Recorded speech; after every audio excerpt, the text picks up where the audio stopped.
એટલે કોઈ પણ સમાજ હોય કે એને દુઃખ લાગે કે આટલો સારા કાર્યક્રમો થતા હોય, સારું સન્માન થતું તો અમારું સન્માન કેમ નહીં? એટલે વિક્રમભાઈ જે કહેશે એમની રીતે રાઈટ છે. મિત્રો, વિક્રમ ઠાકોરની હેસિયત અને વિક્રમ ઠાકોરનો પાવર તેમજ એમની ઓકાત કેટલી છે એ આજે જિગ્નેશ બારોટે બતાવી નાખ્યું છે. જે આ મિત્રો હું જિગ્નેશ બારોટનો તમને વિડીયો પણ બતાવી છું કે મીડિયાવાળા ગયા હતા અને ભાઈ ઓફકોર્સ દરેક કલાકારો ડરી ગયા છે, કારણ કે ભાઈ બેતાજ બાદશાહ કમબેક કરી લીધું છે. એટલે કે ભાઈ વિક્રમ ઠાકોરે ભાઈ કમબેક કર્યું, મજબૂત કર્યું છે.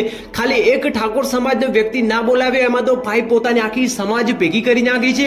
અને અત્યારે ભાઈ જોઈ લો કે ગમે તે મોટા કલાકાર બધાની સાઈડ વિક્રમ ઠાકોરે કાપી મારી છે. અને ભાઈ અત્યારે સોશિયલ મીડિયામાં ખાલી ને ખાલી વિક્રમ ઠાકોર સમાજ જ ચાલી રહી છે. ત્યારે જો બીજી બાજુ વાત કરીએ તો તમે આ વિડીયો પ્લીઝ પૂરો જોજો, કારણ કે જ્યારે તમે વિડીયો જોશો જિગ્નેશ બારોટ શું બોલ્યા છે હું તમને આખો વિડીયો બતાવીશ. કારણ કે ઘણા બધા લોકોને રોનાતું નથી, પરંતુ હું તમને જિગ્નેશ બારોટનો વિડીયો પણ બતાવીશ. અને વિક્રમ ઠાકોર ભાઈ એ છોકરાની તાકાત શું છે, એટલે કલાકારની તાકાત શું છે આજે વિક્રમ ઠાકોરે બતાવી મારી છે. જો કે વાત કરીએ તો મિત્રો જિગ્નેશ બારોટે જેવા લવ સોંગ ગાયા છે, જેવા રોમેન્ટિક સીન કર્યા છે, છતાં બી એમને મિત્રો શંકર ચૌધરી સાહેબે બોલાવ્યા. પરંતુ વિક્રમ ઠાકોર જે ભાઈ સારા મા બાપના ફિલ્મો પણ બનાવી, મા બાપના ગીતો પણ બતાવી, છતાં પણ ભાઈ એમને કોઈ પણ સન્માન સમારોહમાં ના બોલાવ્યા. જેના કારણે ભાઈ વિક્રમ ઠાકોર બહુ જ વધારે ગુસ્સે થઈ ગયા અને કહી દીધું કે અત્યારે તો આખી વિધાનસભા મારા ઉપર લઈ લઉં. અને ભાઈ ખરેખર એ કરીને બતાવ્યું પણ છે, કારણ કે અત્યારે કરણી સેનાના અધ્યક્ષ પણ એમની રાજ શેખાવત સાથે હતા.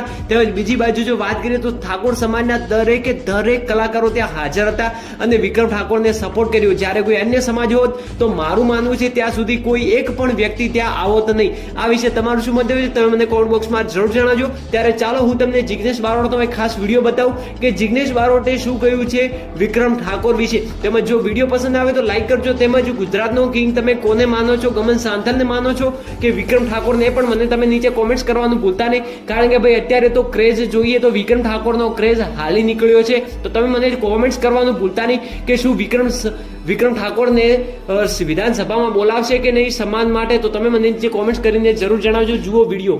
એટલે કોઈ પણ સમાજ હોય કે એને દુઃખ લાગે કે આટલો સારા કાર્યક્રમો થતા હોય, સારું સન્માન થતું તો અમારું સન્માન કેમ નહીં? એટલે વિક્રમભાઈ